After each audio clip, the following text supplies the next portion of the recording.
대행스님이 상원사 토굴에 계셨을 때 이야기. 글 이은수 한마음선언 관리부장. 내가 스님을 처음 뵌 것은 1961년이었다. 당시 내 나이는 16세였고 원주에서 조그만 구멍가게를 했다. 어린 녀석이 열심히 일하면서 격려하고 도와주시는 동네 어르신들 덕분에 가게는 그런대로 꾸려갈 수 있었다. 초겨울 11월 어느 날 나는 어떤 사람으로부터 치악산 상원사에 계시다는 여스님 이야기를 들었다. 내게 상원사의 여스님 이야기를 전해준 이는 40이 넘어 보이는 남자분이었다. 그분은 이생님 당시 대행스님은 이생이라는 이름으로 불리었다에 대해서 크나큰 존경심을 품고 있는 것 같았다. 그분은 나와 얘기를 하면서도 가끔씩 치악산 쪽을 향해 경건하게 합장을 하곤 했다. 그런데 그 남자분의 말씀에 의하면 이생님은 보통 도력이 높은 분이 아니라는 것이었다. 이생님이 상원사에 온 뒤로 그분의 도력에 대한 소문은 원주, 제천, 충주 일대에 널리 퍼져서 사람들이 구름대처럼 그곳으로 몰려간다고 했다. 그분 앞에 동전 3개구와 300환만 놓고 오면 원하는 것이 다 성취된다는 것이다. 나중에 알게 된 바로는 스님께서는 산중으로 헤매며 수도를 하시다가 제천에 있는 백년사까지 오셨다고 한다. 그런데 백년사에 도착하시기 며칠 전에 길거리에서 간질로 발작을 하는 한 여인을 그 자리에서 낫게 하셨다. 여인은 깜짝 놀랐다. 한번 간질이 시작되면 2시간 넘게 고생하곤 했는데 이 초라하고 작은 여자가 자기 병을 멈추게 해주었기 때문이다. 여인은 울며 불며 스님께 감사드렸다. 스님은 이제 다시는 그 병이 당신을 괴롭히지 않을 거라고 말씀하시고는 가던 길을 재촉하셨다. 그 후 스님은 구항리라는 마을에서 또 한 번 딱한 사람과 마주치셨다. 논에서 일을 하다가 솥불에 허벅지를 깊이 찍혀 고생하는 한 늙은 농부를 보게 되었다. 스님은 그 농부도 낫게 해주셨다. 그리고는 마을을 떠나시는 스님에게 어디로 가시냐고 사람들이 물었다. 그러자 스님께서는 대답을 하시지 않은 채 그냥 조그만 소리로 100년이야, 100년하며 생각에 잠겨 중얼거리셨다고 한다. 백년사에 도착했을 때 스님의 몰골은 거지나 미친 사람과 다름없었다고 한다. 게다가 비까지 마구 퍼붓고 천둥번개가 요란한 날이었다. 스님은 절에서 하룻밤 자고 갈 수 있게 해달라고 청했다. 하지만 주지 스님은 이생님을 사정없이 내쫓으셨다고 한다. 이생님께서는 할 수 없이 절에서 내려오시다가 워낙 빗발이 드셌기 때문에 잠시 우묵한 바위 밑을 찾아가 비를 피하고 있었다. 그러다가 마침 바지개에 떡을 쥐고 올라오던 한 남자가 눈에 띄었다. 그 남자도 쉬려고 짐을 내리다가 문득 이생님을 발견했다. 그런데 그 남자는 솥불에 허벅지가 찍혀 고생하다가 이생님을 만나 낫게 된 바로 그 농부의 아들이었던 것이다. 농부의 아들은 이생님을 보고 아주 반가워했다. 그는 아버지의 병이 낫자 고마운 마음 갚을 길이 없어 떡을 해서 짊어지고 백년사로 가는 길이라고 말했다. 이생님은 웃으시면서 어서 올라가 보라고 말씀하셨다. 절에서는 야단이 났다. 그 사람이 떡을 쥐고 가서 전말을 이야기하자 백년사의 스님들은 자신들이 큰 실수를 한 것을 깨닫고는 부랴부랴 이생님을 다시 모셔갔다. 그리고 진정한 수도자를 알아뵙지 못한 사실에 대해 정중하게 사과했다. 그렇게 해서 이생님은 백년사에 머무르게 되었다. 이윽고 이생님이 백년사에 계신다는 소문이 퍼졌다. 그 소문을 들은 인근에 사는 사람들이 하나 둘씩 이생님을 뵙기 위해 백년사로 찾아왔다.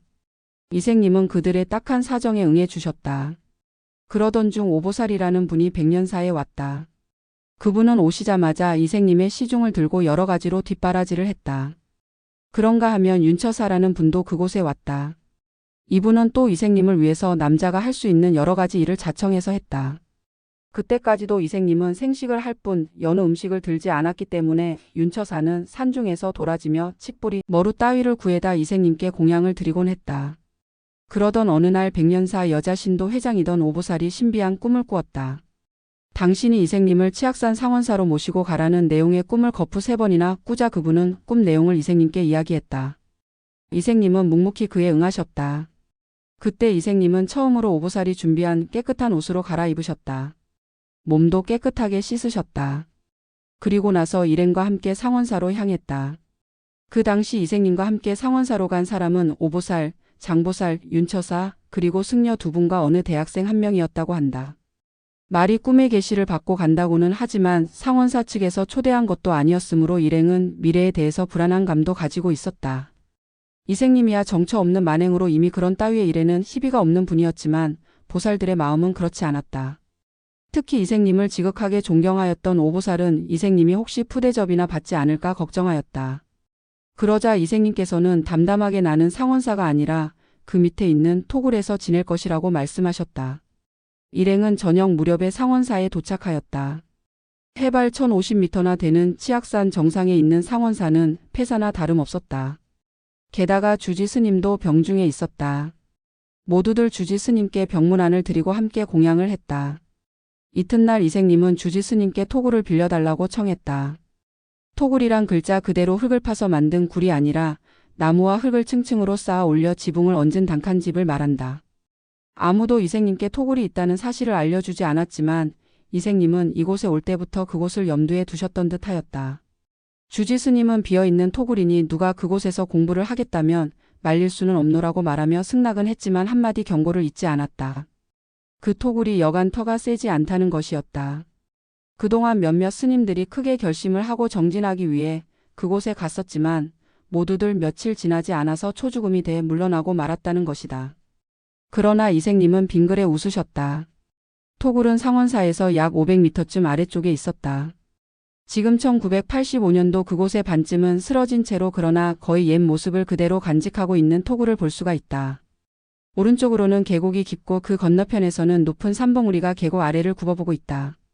왼쪽으로도 작은 계곡을 이루고 있어서 약간 우묵한 곳인데 토굴 자리라야 10여 평밖에 되지 않았다. 그리고 토굴 자체도 사방 6자 이상은 되지 않은 작은 집이다. 높이도 여느 사람 같으면 바로 설 수 없을 정도로 낮았다. 부엌이 하나 있고 문이 둘 있었다. 이생님이 그곳으로 내려왔을 때 토굴 앞에 날감자가 하나 있었다. 이생님은 그걸로 3일을 잡수셨다고 한다. 윤처사와 장보살 등이 뗄 나무라든지 먹을 것들을 구해왔다. 밤중에는 이생님 혼자 토굴에서 지냈다. 밤이 되면 토굴 주변은 무서운 분위기로 변해버렸다. 그러나 이생님은 문을 안으로 굳게 잠그고는 거의 말씀도 없었고 외출도 하지를 않았다. 그러던 차에 예전에 길에서 이생님을 만나 간질병을 낳은 여인이 그곳을 찾아왔다. 그 여인은 수소문 끝에 백년사로 갔지만 이생님이 상원사로 가셨다는 말을 듣고 뒤따라 왔다고 하였다. 그런데 그 여인이 돌아간 뒤부터 이생님에 대한 이야기가 원주를 중심으로 인근 수십 리까지 퍼져갔다. 수많은 사람들이 이생님을 찾아 치악산을 올랐다. 그러나 이생님은 그런 사람들을 상대하지 않았다. 토굴 문을 안으로 잠그고 아무 대답도 없이 무견히 앉아 있을 뿐이었다. 하는 수 없이 찾아온 사람들은 가지고 온 초나 향 따위를 토굴 밖에 두고 정성을 들인 다음 떠나갔다. 그리하여 이생님에 대한 신비스런 소식은 원주에서 조그만 구멍가게를 하고 있었던 내게도 전해지게 된 것이다. 나는 그런 분이라면 한번 뵙는 것이 좋겠다고 생각했다. 꼭이 무슨 소원을 기구하려고 한 것도 아니다. 아직 16살밖에 되지 않았던 때였으니까 호기심도 있었을 것이다. 그러나 단순한 호기심 때문만은 아니었다. 나는 돈 300황과 양초, 과일 등을 준비한 다음 상원사로 떠났다.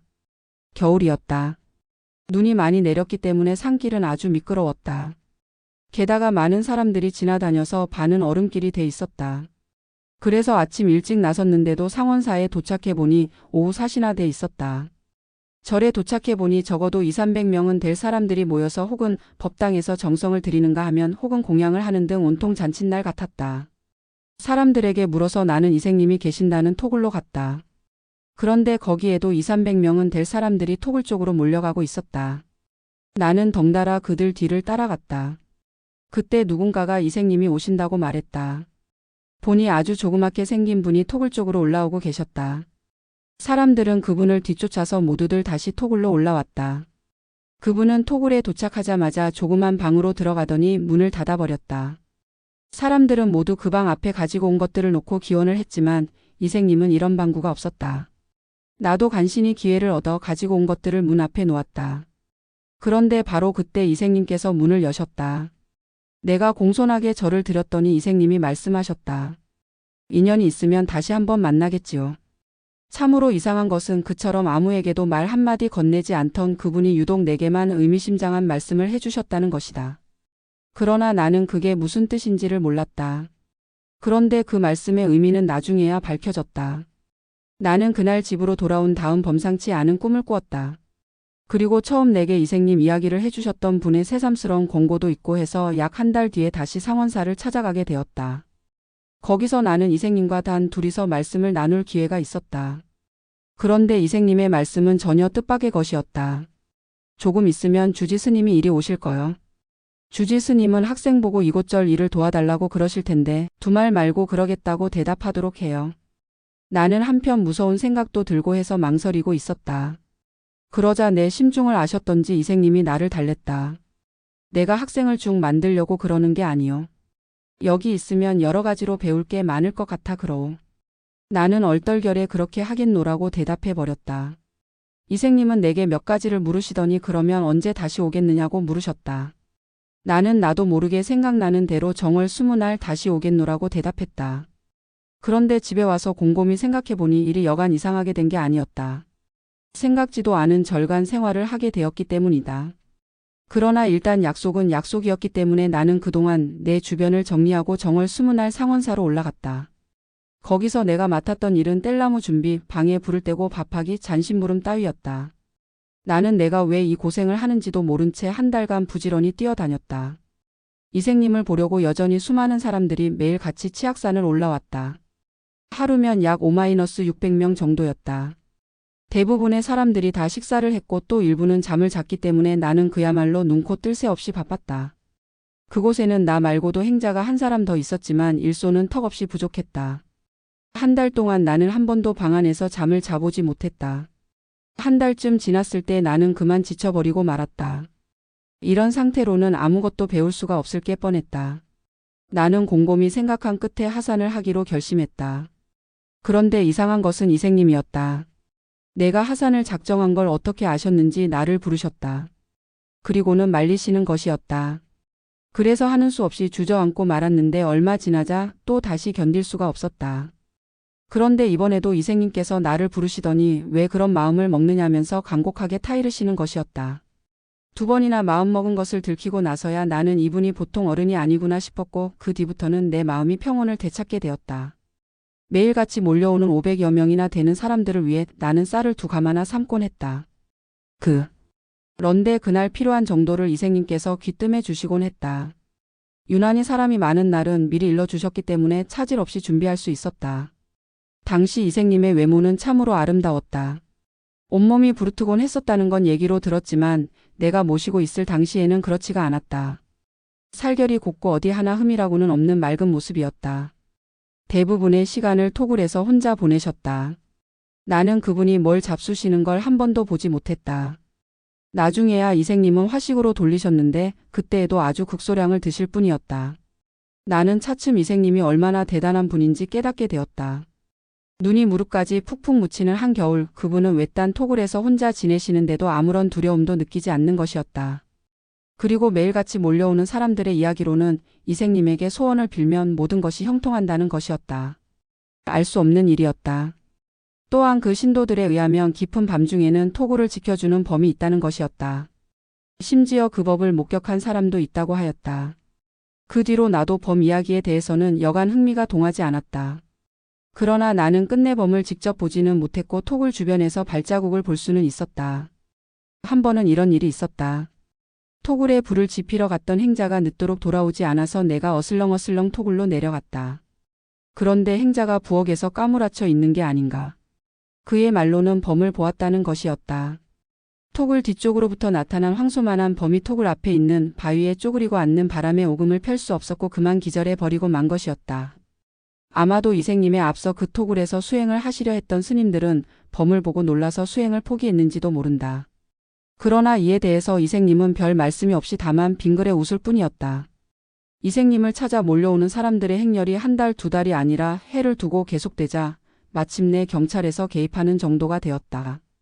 치악산으로 오르는 길목마다 마을 청년들이 지켜 서서 산으로 올라가려는 신도들을 제지하자 사람들은 먼 길을 돌아서 이생님을 찾아오는 사태가 벌어졌다. 원주, 제천 일대의 약국들이 경찰서에 진정서를 냈다고도 한다. 참으로 우스운 일이지만 아무튼 그런저런 결과로 실리면 경찰지서에 경관 2명과 방범대원 20여 명이 이생님을 연행하려고 상원사로 올라왔다. 그러나 조목조목 법률 상식으로 응대하시는 이생님의 침착함 앞에 그들은 혀를 내두르며 속수무책으로 되돌아갈 수밖에 없었다. 그것은 이생님의 독특한 능력이었다. 신도들에게도 그렇지만 이생님은 언제 그렇게 세상 일을 다 배우셨나 싶을 만큼 필요한 사항을 잘 알고 계셨다. 신도들이 법률 문제를 말씀드리면 법조문의 해석에 대해서 말씀하시는데 그것이 틀림없다는 것이다. 또 병에 대해서 말씀드리면 병원에서 진단한 것과 같은 진단을 내린다고 한다. 이생님은 그런 것을 알아내기 위해 별다른 표정이나 제스처 따위를 보이지도 않는다. 나는 차차 이거야말로 부처님의 가르침을 따르는 지극한 마음에서 모든 것이 저절로 이루어지는 것이려니 하고 생각하게 되었다. 당시 이생님께 몰려왔던 사람들의 대부분은 가난하고 무식했다. 그러나 여간 순박하지가 않았고 이생님은 그런 점을 기쁘게 생각하시는 것 같았다.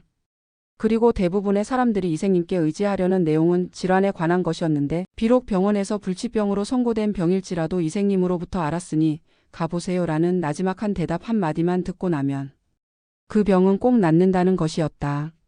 거짓말 같은 일이지만 그렇게 해서 병을 낫거나 소원을 이룬 사람들이 인사차 다시 저를 찾아오는 일이 수없이 되풀이 되었다. 그리고 새로운 사람들도 모여들게 되어 나의 할 일은 점점 더 많아졌다. 당시 나로 말하더라도 점점 부처님의 지극하신 가피력을 잊게 되었던지 오직 일심 그것뿐이었다. 이생님이 계시는 토굴 앞에 숱한 물건과 돈들이 쌓였지만 나는 물론 누구도 그것을 욕심내는 일이 없었다. 하긴 물건들이라야 크게 값이 나갈 것은 없었고 돈이라는 것도 동전들 뿐이긴 했다. 그러나 지금 생각해도 이상한 느낌이 들 정도로 나는 일심으로 매일매일의 그 힘든 일과를 해나갔다. 밤늦게 주지 스님 심부름을 갔다 오다가 지쳐서 산길에서 쓰러져 잠든 일이 한두 번이 아니었다. 그런가 하면 주지 스님께서 출타 중일 때 혹시 밤늦게 돌아오시기라도 할라치면 이생님께서 나를 깨우셨다. 지금 주지 스님께서 산 입구에 오고 계시니 어서 마중을 나가 보라고 이르시는 것인데 틀림없었다. 그런가 하면 밤중에 산길에서 신도들이 길이라도 일을 낳치면 이생님께서 내게 그분들을 안내해 오라고 일러주시곤 했다. 그러다가 점점 신도가 많아지자 주지 스님께서는 마침내 상원사 중창을 생각하시게 되었다. 상원사는 신라 때 무착대사에 의해서 처음 지어진 절인데 오랜 세월이 지나고 보니 이젠 다 쓰러져 가는 폐사에 지나지 않았다. 중창 사업은 1962년 봄에 시작되어 1963년 8월에 끝났다. 화폐개혁이 되기 전에 구화로 3,300만 환이 들었다. 그 모든 돈이 신도들의 감사 헌금으로 마련되었다. 신도들 대부분이 아주 가난한 형편이었다는 것을 생각해보면 이생님의 원력이 얼마나 지극했는지 짐작할 수 있을 것이다. 말이 절을 다시 짓는 거지 1050m나 되는 산꼭대기였다. 인부 한 사람이 산 밑에서 2번 올라오고 나면 하루에가 저물 만큼 높은 산이었다. 하루에 시멘트 한 포와 모래 한 포를 지고 나면 그만이었다. 그런 식으로 모든 자재를 다 나르고 나서 대웅전과 부속 건물을 지었으니 그 고생은 이루 말할 수가 없었다. 아무튼 그렇게 해서 치악산 정상에 지금의 상원사가 세워진 것이다. 상원사 중창 사업이 시작되면서 나의 일손은 더 바빠질 수밖에 없었다. 그러나 나는 여전히 열심이었다. 새벽 3시면 일어나 법당으로 갔다. 새벽 예불을 드렸기 때문이었다. 아무리 늦게 잠이 든 날에도 새벽엔 꼭 그 시간에 일어나지 않으면 안 되었다. 그런데 나보다 먼저 예불을 드리고 가는 분이 있었다. 그분은 이생님이었다. 눈이 많이 내려 산중의 길이 다 파묻혀 버렸을 때에도 이생님의 새벽 예불은 언제나 나보다 이른 시간에 치러졌다. 토굴에서 주무시는 이생님은 새벽 3시가 되기 전에 꼭 법당으로 올라오시곤 하셨다. 당시의 일로 잊혀지지 않는 일은 주지 스님의 심부름을 다녀오다가 눈길에서 지쳐 쓰러졌던 일이다. 주지 스님께서는 어떠한 일이 있어도 신도의 집에서 잠을 자서는 안 된다고 내게 이미 엄명을 내리신 바가 있었다. 그래서 나는 시내에서 일을 본 다음에는 시간이 아무리 늦더라도 꼭 절로 돌아와야만 했다. 그렇지만 산길을 오르면서 미끄러지고 넘어지다가 힘이 붙여서 쓰러져 그만 잠이 들고 말았다. 얼마나 시간이 지났는지 잠이 깨어 다시 눈을 뜨려니 눈이 얼어서 떨어지지 않았다. 그래도 살아야겠다는 일념으로 동이 터오는 산을 헤매면서 기어 올라갔다. 상원사에 도착해보니 오전 10시경이었다. 나는 그만 거기서 정신을 잃고 쓰러지고 말았다. 한참 만에 나는 내 손이 얼어서 새까맣게 변해버렸다는 사실을 알았다.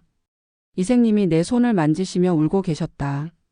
그리고는 찬 물에 손을 담그도록 하셨는데 마치 손이 조각조각 갈라지는 듯한 통증이 와서 견딜 수가 없었다. 나는 거기서 또 한 번 정신을 잃고 말았다. 그러나 부처님의 도우심으로 손의 동상은 지금껏 아무 탈이 없을 만큼 완전하게 나았다. 불가에 전해지는 말로 행자 때 견성하지 못하면 비구 때는 어렵다는 얘기가 있다. 그러니까 행자 시절 뗄나무하고 신도들과 스님들 뒷바라지 하면서 그 속에 일심이 있으면 된다는 뜻일 것이다. 그러나 그런 시절이 지나서 육체적, 정신적으로 약간 여유가 생기게 되면 오히려 일심을 갖기가 어렵다는 얘기일 것이다. 그런데 사실 당시에 나는 아무 다른 생각이 없었다. 어느 날 나는 입이 뾰족한 새가 무심코 내민 내 손 위에 앉는 것을 체험한 일이 있었다. 아마도 그 새가 내 손바닥 위에 날아와 앉은 것은 그런 나의 일심 때문이었을지도 모른다. 그러나 내가 그것을 의식하자 이제는 새들이 날아오지 않게 되었다. 아무튼 나는 그런저런 인연으로 상원사에서 6년을 보냈다. 그런 다음 군에 입대하게 되었는데 나보다 앞서서 1967년 이생님은 자신이 증득하신 도의 세계를 세상에 펴시기 위하여 하산하셨다. 그리고 1971년 경기도 안양에 한마음 선원 대한불교회관을 설립하여 본격적인 대중교화에 나서기 시작했다. 나는 지금도 눈을 감으면 치악산의 상원사 주변 풍경이 환하게 떠오른다. 울창한 잣나무 숲 계곡에 넘실거리던 희뿌연 새벽 안개, 깊은 겨울밤 혼자서 듣는 설해목 지는 소리. 그리고 새벽같이 일어나 경건한 마음으로 법당에 들어 종송을 드리고 부처님께 정례를 드리던 그때의 심정이 내 가슴에 아련한 추억으로 떠오른다. 그리고 무엇보다도 내게 잊을 수 없는 것은 바로 이생님, 즉 대행 큰 스님의 세계이다. 스님의 심신미묘한 도법과 중생들에 대한 지극한 자비심은 곁에서 6년 가까이 스님을 모시는 동안 아주 절실하게 느껴졌다. 큰 스님은 내게 있어서 부처님의 지극한 세계를 처음으로 눈뜨게 해주신 스승이면서 인간이 얼마나 위대한 힘을 가질 수 있는가를 직접 보여주신 참된 법사이시다.